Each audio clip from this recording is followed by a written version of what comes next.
When my father, being the youngest brother, had just come out of college, and he was looking for a sports car.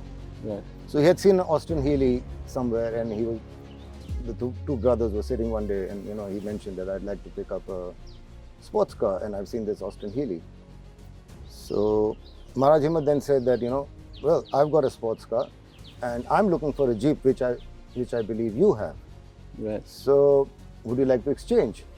My father jumped at that idea. So he pulled out the key and he says, here you are. And they both exchanged keys, shook hands on it. Right. And that's how he came to have this. Wow.